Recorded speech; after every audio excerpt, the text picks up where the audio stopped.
ورنہ hair style تو ایسی ایسی ہے ماشاءاللہ کہ مت پوچھیے. ہمارے نوجوان تو ایسے ایسے بال رکھتے ہیں کہ کبھی کبھی تو ڈاؤٹ ہونے لگتا ہے کہ یہ آ رہا ہے کہ آ رہی ہے. ایسے ایسے بال رکھے جا رہے ہیں. آج کل ایک نیا دور چلا ہے ہاتھوں میں ٹیٹو بنوانے کا, گردن پہ ٹیٹو بنوانے کا.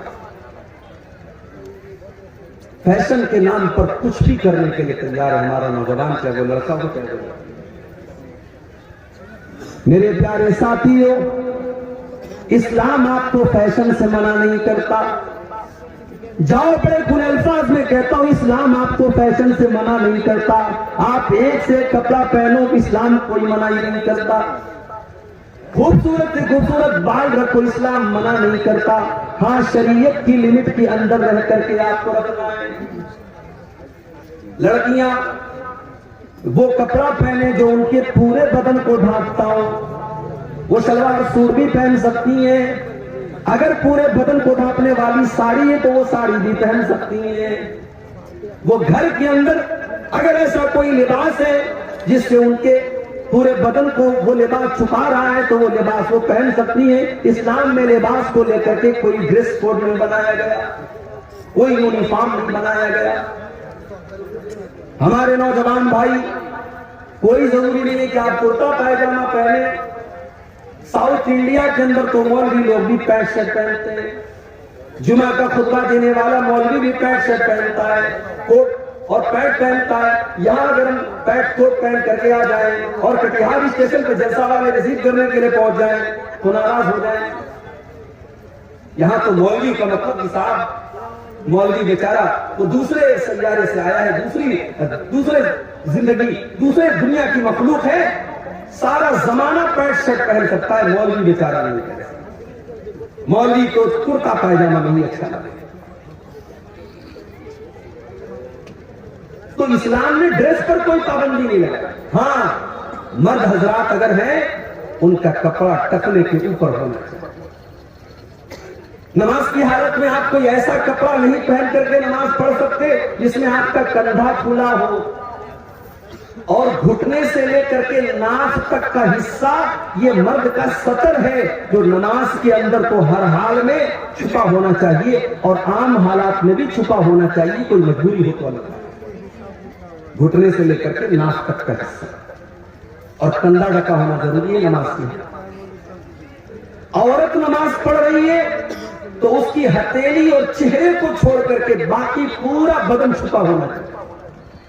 ہمارے یہاں بہت ساری عورتیں ہاتھ آستین کا کپڑا پہنتی ہیں, اتنا ہاتھ ان کا کھلا رہتا ہے. معاف کیجیے, اگر آپ اس کپڑے میں نماز پڑھ رہی ہیں تو آپ کی نماز صحیح نہیں. نماز کی حالت میں آپ کا کپڑا صرف ہتھیلی اور چہرہ کھلا ہونا چاہیے, باقی پورا بدن آپ کا چھپا ہونا چاہیے. تو اسلام نے پابندی کہاں لگائی میرے بھائی؟ آپ بال رکھو مگر انسانوں کے جیسا بال رکھو. یہ آدھا بال ہے اور آدھا ٹکلا ہے, یہ کون سا بال ہے؟ یہ قضا ہے جس کو اللہ کے نبی نے لعنت فرمائی ہے. اور ہمارا نوجوان وہ سمجھ رہا ہے کہ بہت اچھے لگ رہے ہیں. کچھ نوجوانوں کو دیکھا کہ وہ کان میں بالی پہنے ہوئے ہیں, کچھ نوجوانوں کو دیکھا کہ وہ ہاتھوں میں کڑا پہنے ہوئے. سمجھ میں نہیں آتا یہ مسلمان ہے کہ غیر مسلم ہے. داڑھی تو ویسے ہی نہیں ہے, بال لمبے لمبے ہیں, کانوں میں بالی ہے, منہ میں گٹھا دبائے ہوئے ہیں, ہاتھوں میں کڑا بھی پہنے ہوئے ہیں. اب کیسے پتہ لگے گا کہ مسلمان ہے کہ غیر مسلم ہے؟ اللہ نے فرمایا میرے بندو, تمہاری زندگی کا ایک دور وہ بھی آتا ہے وزینتن, تم سجتے ہو سنورتے ہو, آئینے کے سامنے دیر تک کھڑے رہتے ہو, اپنے ہاتھ کو سجاتے ہو سنوارتے ہو, اپنے چہرے پر کریم لگاتے ہو, اپنے سر کے اوپر تم تیل لگاتے ہو, اپنے ہیئر اسٹائل پر تمہیں بڑا ناز ہوتا ہے. وزینتن, تمہاری زندگی کا یہ تیسرا دور ہے. وَتَفَاخُرٌ بَيْنَكُمْ, اس کے بعد ایک اور دور آتا ہے جب تم ایک دوسرے کے اوپر فخر کرنے لگتے ہو. میں لاکھ روپیہ کما رہا ہوں, ارے تو 50,000 کما رہا ہے, میں تو 1,00,000 روپیہ کما رہا ہوں. تیرے پاس تو چھوٹا موٹا مکان ہے، میرے پاس تو میرے گاؤں میں سب سے شاندار مکان ہے، میرے پاس تو 4 ویلر گاڑی ہے، میرے پاس تو یہ ہے، میرے پاس تو وہ ہے۔ ایک ایسا دور بھی آتا ہے جب انسان کمپٹیشن کرنے لگتا ہے، جب مقابلہ کرنے لگتا ہے، جب پرتی اسپردھا کرنے لگتا ہے، جب ایک دوسرے سے آگے نکلنے کے چکر میں پڑ جاتا ہے۔ وَتَكَاثُرٌ فِي الْأَمْوَالِ وَالْأَوْلَادِ، 35 سال کا ہو گیا، شادی ہو گئی، بچے بھی ہو گئے، پھر اور بڑا ہوا، 40 سال کا ہوا، اب بچے بھی بڑے بڑے ہونے لگے، کچھ بچیوں کی شادی بھی ہو گئی، اب ناتی نتنی بھی ہو گئے، نواسے بھی ہو گئے، پوتے پوتیاں بھی ہونے لگے۔ اب تو بس ایک ہی دل کا ارادہ ہے کہ خوب ڈھیر سارا پیسہ ہو جائے اور ڈھیر سارا میرا پریوار بڑا ہو جائے، میرے بچے، میرے پوتے، میرے نواسے جب میرے سامنے آ جائیں تو مجھے لگے کہ میرا کتنا بڑا کنبہ ہے، میرا کتنا بڑا پریوار ہے۔ وَتَكَاثُرٌ فِي الْأَمْوَالِ وَالْأَوْلَادِ، میرے بندو جب تم بڑھاپے کو پہنچ جاتے ہو تو اب تمہاری زندگی کا بس ایک ہی مشن ہے کہ ڈھیر سارا مال ہو جائے اور ڈھیر سارے بچے اور اعلیٰ اولاد ہو جائے۔ كَمَثَلِ غَيْثٍ أَعْجَبَ الْكُفَّارَ نَبَاتُهُ ثُمَّ يَهِيجُ فَتَرَاهُ مُصْفَرًّا ثُمَّ يَكُونُ حُطَامًا، میرے بندو جب آسمان سے بارش ہوتی ہے تو زمین سے جو پیداوار نکلتی ہے وہ پہلے ہری بھری ہوتی ہے، پھر وہ پیلی ہونے لگتی ہے، پھر وہ پکنے لگتی ہے، اور پھر ایک ٹائم ایسا آتا ہے جب کھیت کو کاٹ دیا جاتا ہے، دھان کے کھیتوں کو کاٹ دیا گیا، پورا میدان صفا چھٹ ہو گیا۔ میرے بندو ایک دن تمہاری زندگی کی فصل بھی کٹ جائے گی، ایک دن تمہاری جوانی ڈھل جائے گی، ایک دن تمہاری خوبصورتی ختم ہو جائے گی، تمہارا پیسہ ختم ہو جائے گا، تمہاری دولت ختم ہو جائے گی، تمہارے بدن کی طاقت ختم ہو جائے گی، تم کٹی ہوئی فصل کی طرح ہو جاؤ گے۔ اب آ جائیے آپ واپس قرآن کے 30ویں پارے۔ الہاکم التکاثر، میرے بندو تم کو غافل کر دیا ہے کثرت کی چاہت نے، زیادہ مال کمانے کے چکر میں، زیادہ پیسہ کمانے کے چکر میں، زیادہ طاقت کے نشے نے، زیادہ حکومت کے نشے نے تم کو اللہ سے غافل کر دیا ہے۔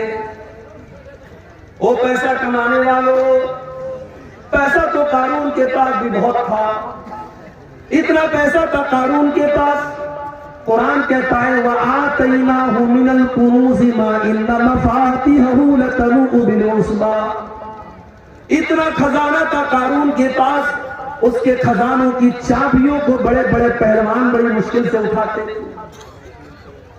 قارون جب کپڑا پہن کر کے نکلتا تھا، جب سج سور کر کے نکلتا تھا تو قارون کی قوم کے لوگ کہتے تھے یا لیت لنا مثل ما اوتی یا قارون، کاش ہمارے پاس بھی اتنی دھن دولت ہوتی، ہمارے پاس بھی اتنا پیسہ ہوتا جو قارون کے پاس ہے، ہمارے پاس بھی قارون کے جیسا کپڑا ہوتا، ہمارے پاس بھی قارون کے جیسی دولت ہوتی۔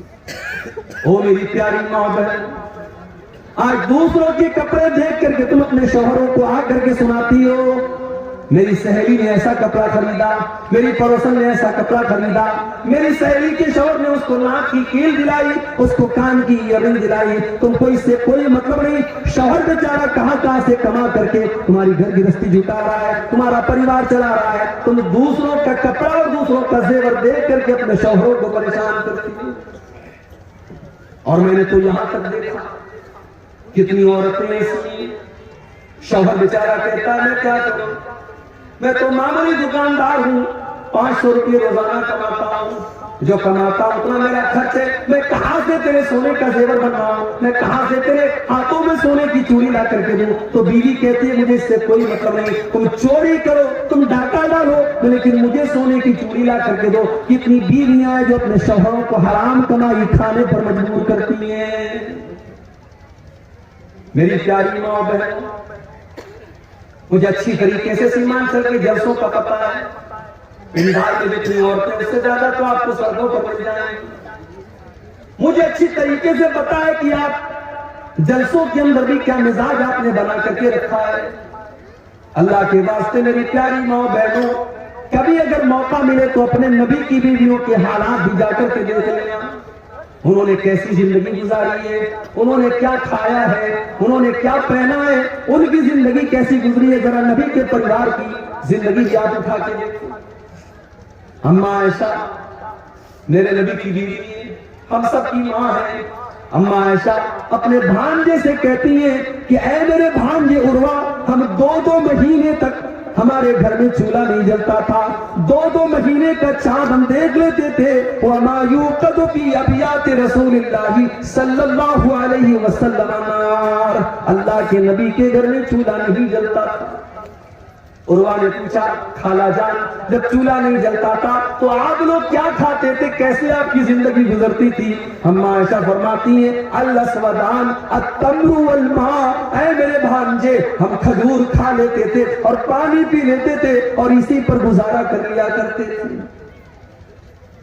بڑی قربانیاں دی ہیں نبی کے گھر والوں نے، فاقے کیے، بھوکے رہے۔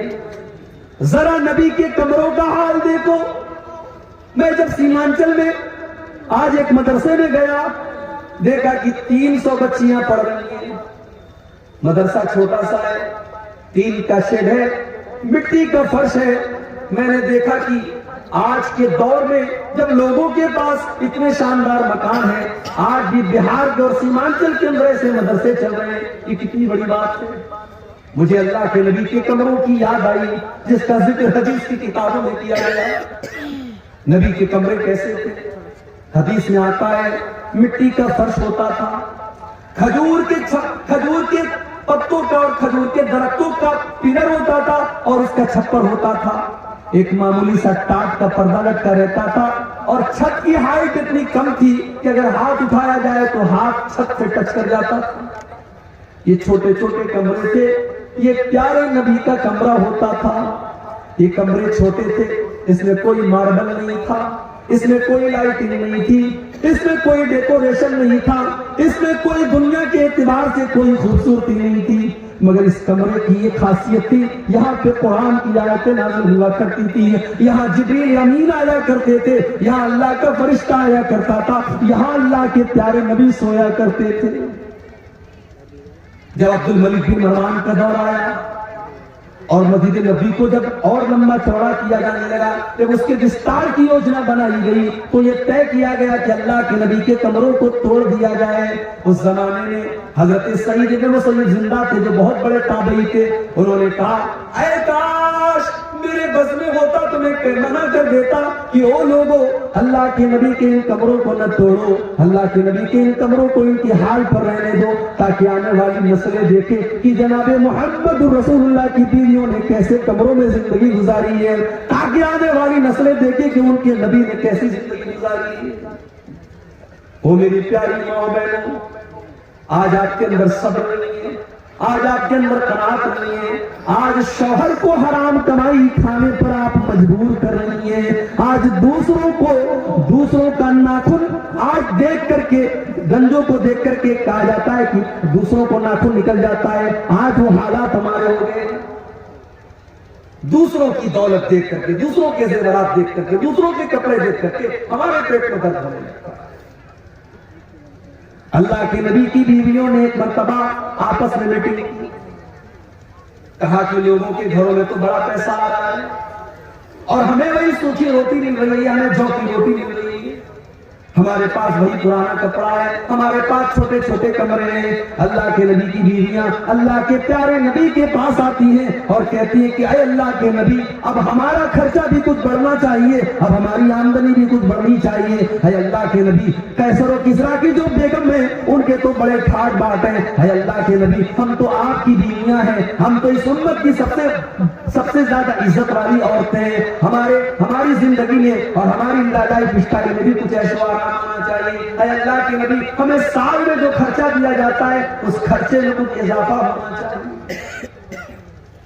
ظاہر ہے نبی کی بیویوں نے اگر یہ ڈیمانڈ کی تو غلط نہیں، ان کا حق، ان کا ادھیکار، مگر اللہ نے قرآن کی آیت نازل کر دی، اللہ نے سورہ احزاب کی آیت نمبر 27 اور 28 نازل کر دی، یا ایھا النبی قل لازواجک ان کنتن تردن الحیات الدنیا وزینتها فتعالین عَلَيْنَ أُمَتِّعْكُنَّ وَأُسَرِّحْكُنَّ سَرَاحًا جَمِيلًا۔